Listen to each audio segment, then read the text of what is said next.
Welcome back. If you've been listening recently, you know we're doing a series here, recordings. But one thing we've also tried out that we personally are interested in and people seem to be responding to, and that is how do you use AI for your own personal growth? And if you grow personally, you bring that into work, and that's really good. So this segment's going to be more on how do you apply it for your personal growth. This is just in a quick aside. I just asked for someone for feedback and advice. They're in the middle of an interview session for a really neat opportunity. And if AI is involved, my friends, I'm just going to tell it to you straight. If they're asking you questions and you're not doing anything in your own personal life, they're going to wonder, how into this are you? How much do you believe in it? How much do you see the power and accept? Because if something's really great, right? So maybe I bring money to work so I can buy stuff at work, but I don't use money at home, never. Right? So if it's helpful and useful to get things done, we got plenty of things to do in our own life. And a long time ago, I'd done a talk at one of the big conferences about if we believe in Agile, are we using Agile in our own life? We've got all these things to get done that is pretty complex in our own personal lives. And that Scrum's good to solve complex problems. We should use it for that. StrengthsFinder, I would definitely agree. So we're going to be talking about StrengthsFinder and AI. For me personally, this has been something I've been passionate about since Marcus Buckingham really first hit the scene with First Break All the Rules and now Discover Your Strengths for the second one. I was already following him. And then StrengthsFinder came out. I was a manager of a department at the time and really believed in what he was saying. I saw it to be true in my own life. I felt like someone was reading my mail when they said, you're good at these things. Here's how it might look. And I've done Myers-Briggs and I've done Enneagram and DISC. I like all those too, but StrengthsFinder in particular stood out to me. And then from there on out, every team I'd work with, certainly in Agile, we would do StrengthsFinder as part of it. So I've done it hundreds of times, always had very good responses. If you haven't done it, take a look. The ROI is really incredible if you think about getting insights into how you work, and your team can be more self-organized because now they have guardrails and they can know what they're naturally good at. And most of this, if you ask someone, hey, what are you good at? We're either unaware, like I do this. No, I know, but what are you good at? What are you naturally wired to do? And that's a struggle. Or we feel like we're bragging, like I'm really good at details, or I'm really good at data, I'm really good at presentations. That's not bragging. It's just saying, like, you probably heard people say, you're really good at this. And we typically say, I'm, not really, or I'm trying. And like versus like, yeah, I know. It's not bragging to say I'd hate to go to like an NBA player, like, you're really good at basketball. No, I'm not really. It's like, but clearly you are, because you're in the big leagues. So consider that if you haven't done it for yourself or for your team, but also, as I've been doing recently, again, with my kids, and hey, you're just wired for this. And I can see it in them in patterns and how they're wired and what they do, which I think is really, really cool. So we're going to dive in a little bit into what you can do with AI for that. For me, because I believe in it, I already had my team's strengths. And so I started pointing AI saying, considering our strengths as a team and the work in front of us, what do you recommend? And it's been really powerful. Even as we prep for this podcast, it'll say, well, Larry, since you're futuristic, you can bring this viewpoint. Scott, since you're a relator, AI understands what strengths are and how they're to be used and applied. So it feels like you have a strengths coach there to help you in some of that. So definitely take a look. I've gotten a lot of value out of it. And there's lots of resources we could share around some of that. But I'm going to hand over to you, Larry, to make a couple of comments. And you said you had something to show. Yes, Scott, what you just said reminded me of something. A long, long time ago, somebody gave me a definition of humility that really stuck with me. And it's not that you're good at something, but you say, no, that's not me. You're in the NBA, you're a great basketball player, but no, not really. No, listen, the definition here is a humble person is honest about their strengths and embraces them, and is honest about their weaknesses and embraces those as well. Mm-hmm. Now, of course, strengths you can always make stronger, and weaknesses you can always work on. Fine. Having said all that, humility is just being honest about who you are. Yeah. And so that is where I run into a little bit of a problem. At least I did years ago, not so much anymore. You mentioned StrengthsFinders picked up the fact that, in their words, futuristic. That means I'm always seeing patterns and seeing systems and seeing how they relate to the future. And I remember one time I was so frustrated because I would share something and they wouldn't get it. And then share something else and they still wouldn't get it. And then you'd share something, guy goes, boy, you're really exotic. And then the real kicker is, watch this, the real kicker is 2 or 3 years down the road, everybody's talking about it. And you go, what? So I got so frustrated. I thought, I want to turn my brain off. I don't want to see these things anymore. Mm-hmm. And I don't know, they come out. So I'm self-diagnosed dyslexic. And one of the dyslexic strengths is for a certain profile is that you can see patterns, you can see systems. And so that's just who I am. So, okay, I've embraced that. I don't talk about it much because it could get embarrassing, but I do it. I constantly do it. And so here's a couple of things that I've done for me personally.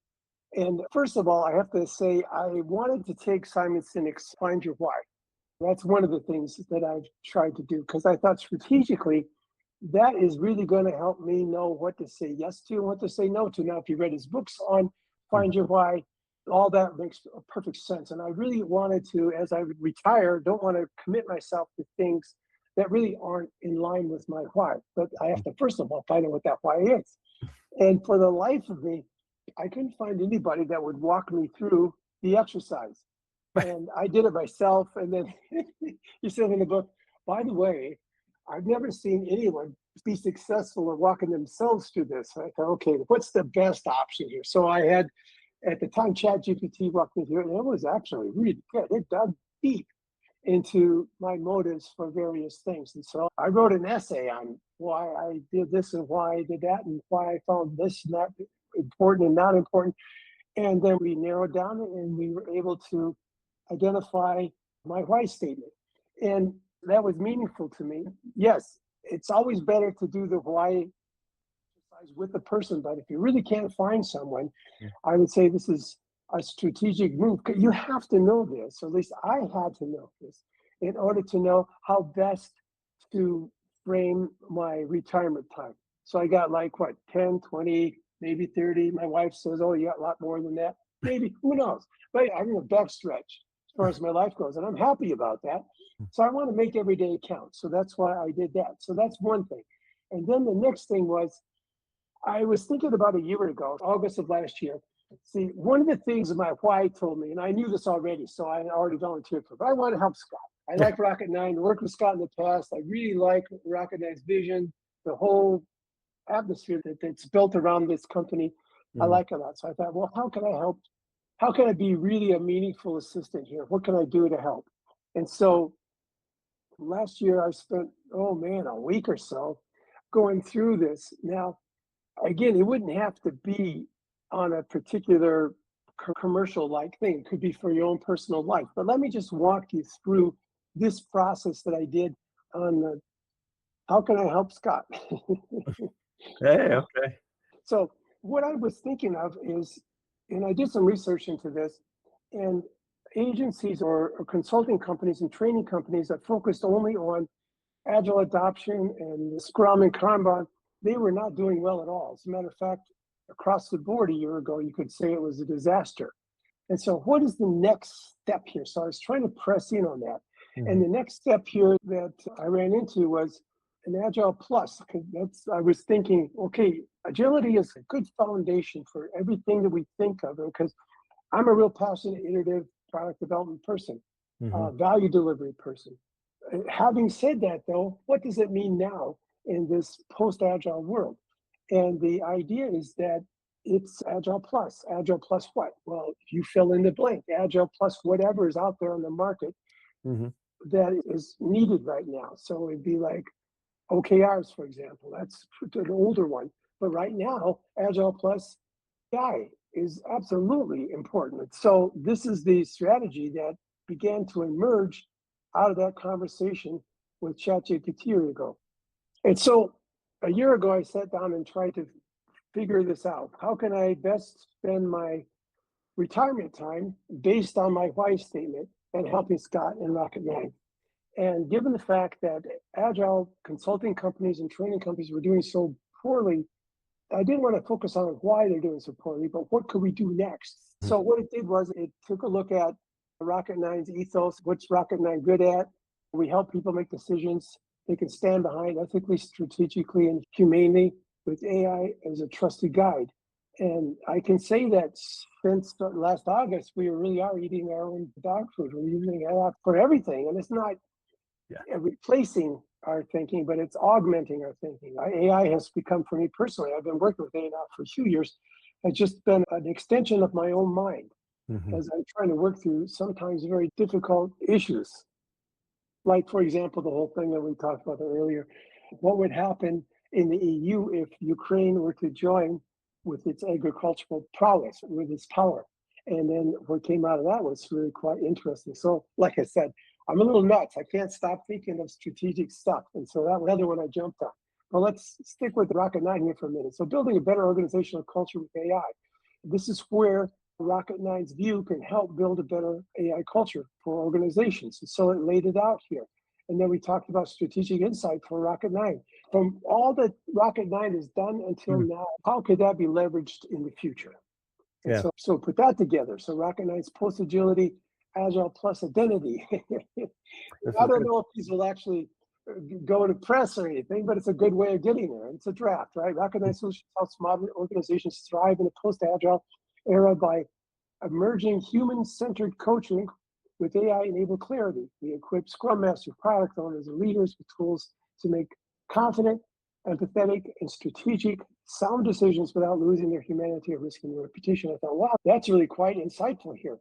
And I did spend quite a bit of time working with ChatGPT at the time and explaining Rocket Nine's culture, and went to the website, and it actually went out into the public and got some input too that was really quite helpful.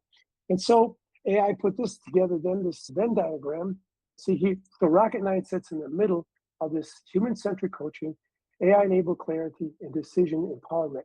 And so once I saw that, and then you get the strategic canvas and all that, but once I saw that, I thought, this is an area where I could help Scott. And not only that, not only just this in itself, but I thought, you know, Rocket Nine has a future. It really does. And it pays for me to spend the remaining parts of my life, at least part of it, by helping this organization excel. Now, again, this can be anything that you wanted it to be. You can have a discussion with AI on the strategy for your life. For me personally, this was, what should I do now that I'm retired? Based on my StrengthsFinder, but also my why statement, I would like to help Scott. Great. How can I do that? And so that's awesome. Where we ended up. Love it. So yeah, a couple of things that just to comment on that you made me start thinking, like, really for everyone. So I'll take one step back. What we've talked about over all these years working with companies and teams, students, is vision's important. Your mission's important for you personally. I think Larry and you and I are talking about that. For me, a couple of big impacts of that were Viktor Frankl's Man's Search for Meaning. That also influenced Don Miller. He did a great book, I think it's back here. Yeah, Hero on a Mission. And some of the work he's doing around storyline before StoryBrand ever took off. For him, it began with what's your own personal story and that you're writing. That's important for everyone. It's certainly important for companies. If you look at the work, classic stuff from Patrick Lencioni and The Advantage, he has books around the vision and mission that guide us, and it shapes the OKRs, et cetera. The thing is, that kind of work is not always so easy.